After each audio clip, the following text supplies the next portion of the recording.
Sultan Syaril pernah berkata, hidup yang tidak akan dipertaruhkan tidak akan dipermenangkan. Assalamualaikum warahmatullahi wabarakatuh. Waalaikumsalam warahmatullahi wabarakatuh. Shalom Om Swastiastu, Namo Buddhaya dan salam kebajikan bagi kita semua. Salam cinta satu sara, hidup mahasiswa, hidup rakyat Indonesia, dan hidup perempuan Indonesia. Dan untuk rumah kita tercinta, hidup elektro. Halo semuanya, perkenalkan nama saya Fadlatul Rahmah. Selamat datang di podcast HMT Universitas Andalas. Nah, kali ini kita kedatangan dari narasumber kita, itu ada dari Andalas Flying Robot Generation atau biasa kita singkat dengan AFRG. Nah, AFRG ini telah membawa berbagai prestasi atau juara-juara yang diborongnya pada KRTI tahun 2025. Nah, KRTI merupakan ajang dari kompetensi nasional yang diselenggarakan oleh Pusat Prestasi Nasional. Itu tuh setiap tahunnya ada FRG, ada KRTI. Nah, itu boleh kita langsung saja sapa narasumber kita yang hadir pada hari ini. Boleh?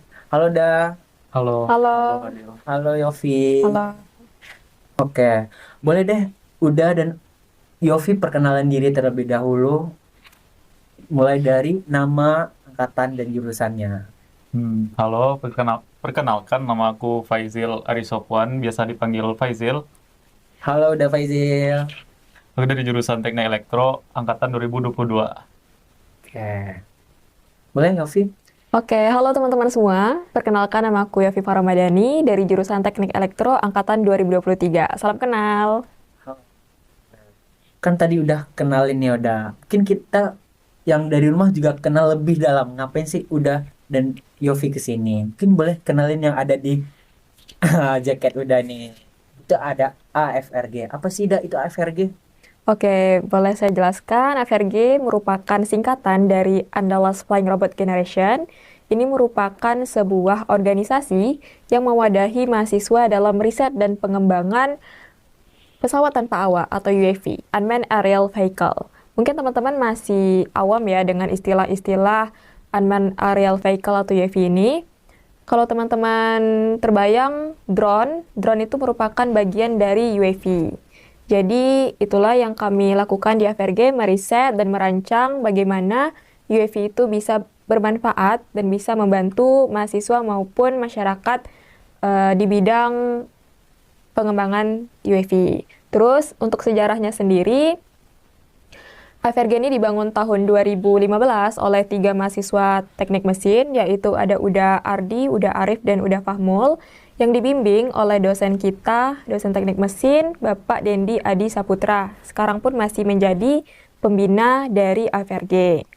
Nah, itu kan masih dalam UKH HMM ya, atau Himpunan Mahasiswa Mesin.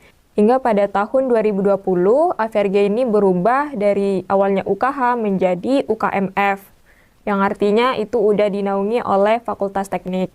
Terus pada tahun 2021, AFRG berubah lagi menjadi UKM Universitas Andalas.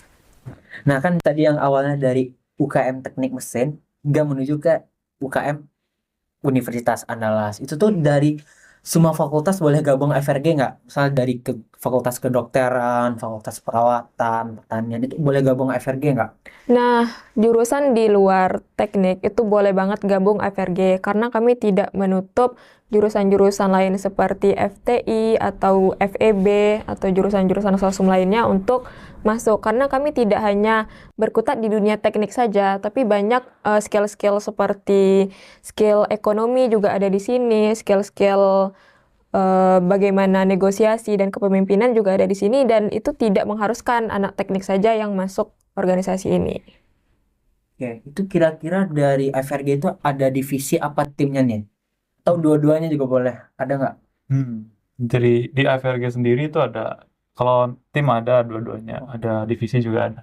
Nah, untuk divisi sendiri ada dua, ada divisi teknis sama non-teknis. Dari divisi teknis sendiri itu terbagi atas subdivisinya ada 4. Yang pertama ada desain engineering. Nah, desain engineering ini job desk-nya untuk merancang atau membuat desain dari pesawat atau UAV yang akan dipakai, yang akan diriset. Bagaimana konfigurasinya dan bagaimana peletakan dari seluruh komponennya. Nah, untuk selanjutnya ada divisi material dan produksi. Untuk divisi ini nantinya akan mengeksekusi desain yang telah dirancang oleh divisi desain engineering sebelumnya. Nah, dari divisi material produksi inilah yang akan membangun atau membuat airframe atau rangka dari pesawat tersebut. Nah, untuk selanjutnya ada divisi electrical dan programmer. Divisi electrical dan programmer ini melakukan perancangan terhadap uh, sistem atau sistem elektronis dari UAV tadi. Lalu memastikan agar si UAV dapat terbang dengan stabil melalui microcontroller dan flight controllernya. Lalu ada divisi pilot. Divisi pilot ini memiliki tugas untuk menerbangkan saat si UAV take off dan saat UAV landing dia bertugas untuk melakukan pendaratan atau landing ke ground atau ke tanah. Lalu untuk selanjutnya ada divisi dari non teknis. Dari non teknis ini ada subdivisi 3 buah lagi, yaitu divisi treasure. Itu tuh nanti akan melakukan pembukuan atau audit dan memastikan biaya masuk dan biaya keluar dari AFRG ini. Dan selanjutnya ada divisi sponsorship. Divisi sponsorship ini nantinya akan mencarikan atau melakukan pengajuan proposal kepada sponsor-sponsor untuk agar mendapatkan tambahan dana untuk riset. Dan selanjutnya ada divisi media yang melakukan divisi media ini melakukan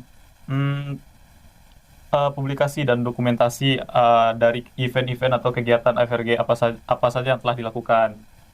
Seperti itu.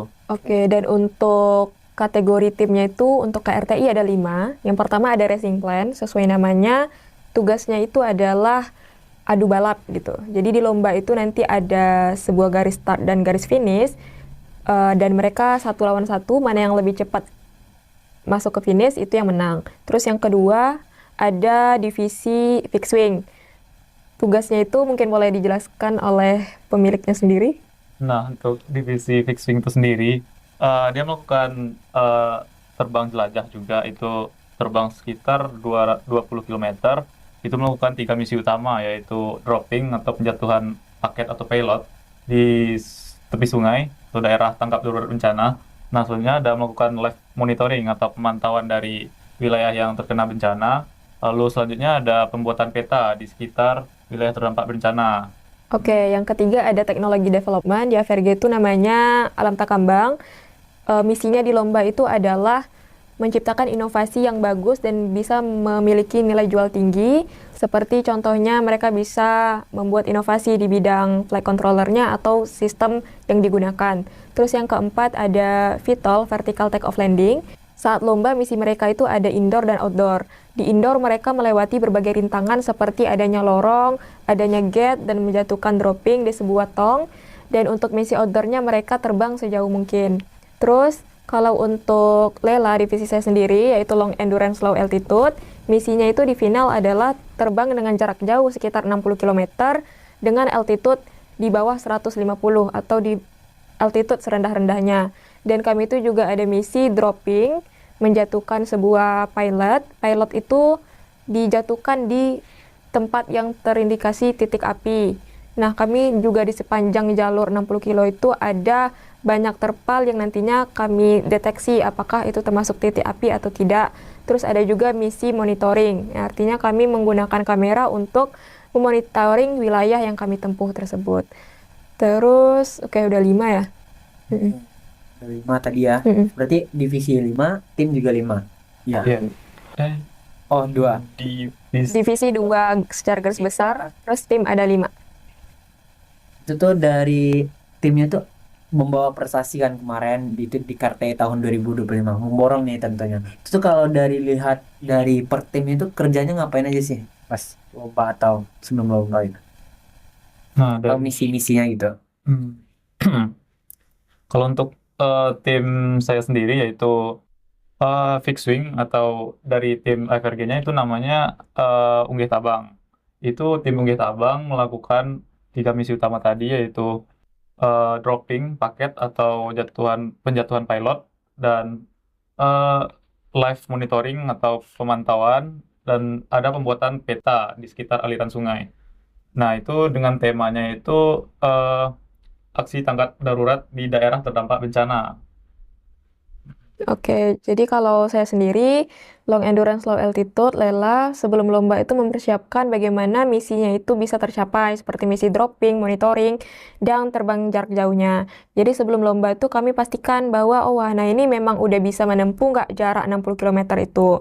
Nah, kalau misalnya belum, kami coba lagi menggunakan upgrade sistem lain yang bisa mencapai misi-misi tersebut. Terus kami juga tes dropping. Droppingnya ini harus tepat sasaran, karena semakin tepat sasaran, poin kita akan semakin tinggi kan di final.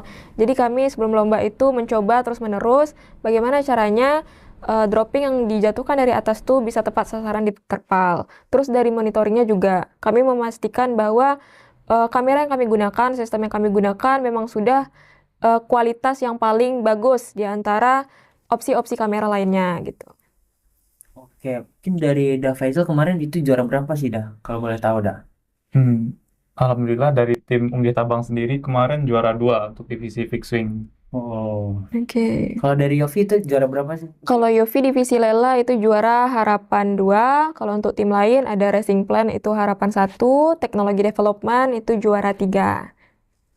Dari keempat tim tersebut ada kendala nggak? Misalnya kalau dari segi terkontrol komunikasinya gitu dalam pesawat itu ada ngaruhnya Kak? Nggak kalau dibalikin ke jurusan kita?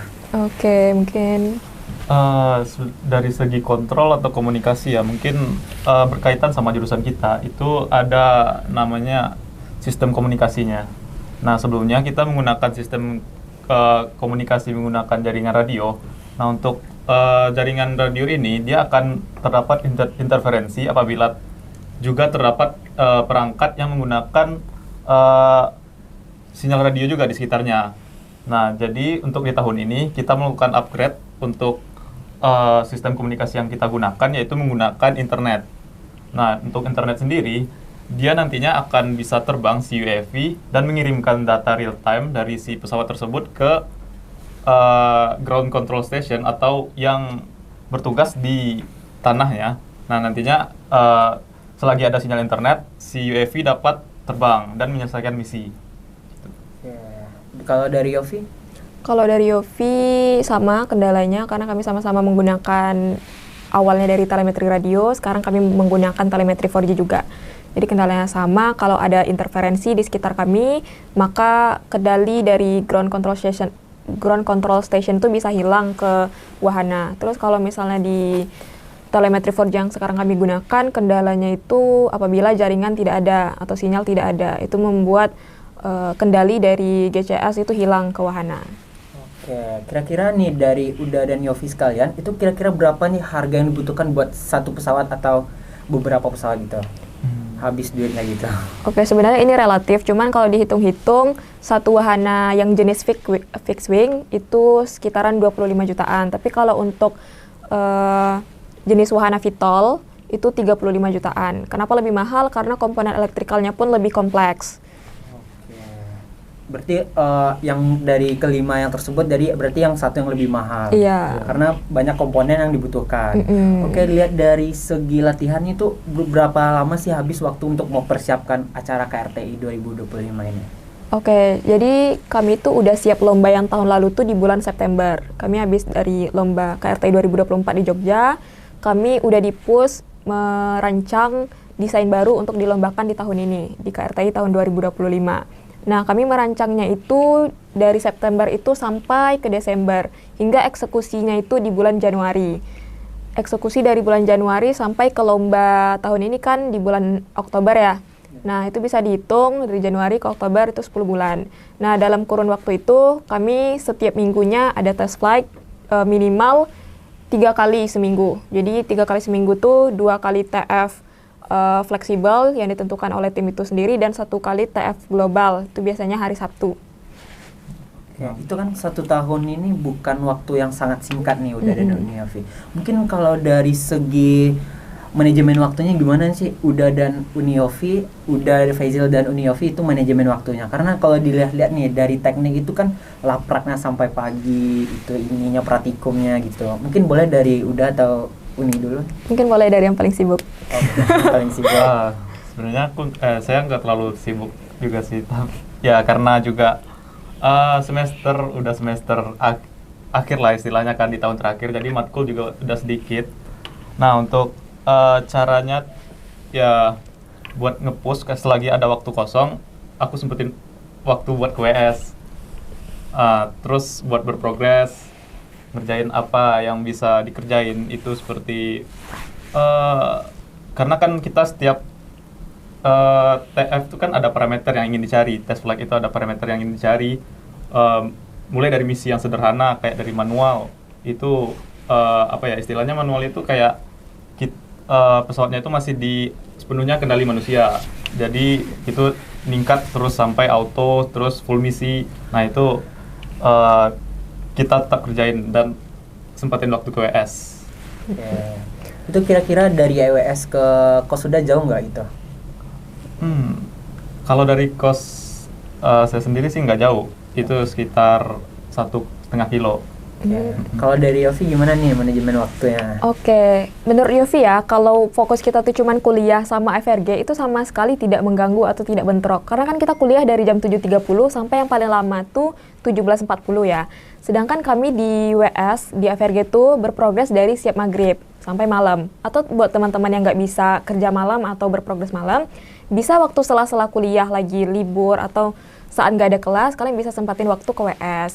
Nah, yang membuat kita tuh susah mengatur waktu adalah ketika kita punya organisasi lain. Jadi itu yang membuat kita tuh bentrok kegiatan organisasi lain dengan FRG dan mengganggu jadwal kuliah kita. Nah, biasanya begitu, Fadil. Oke, keren sekali ya Uda dan Uni manajemen waktunya.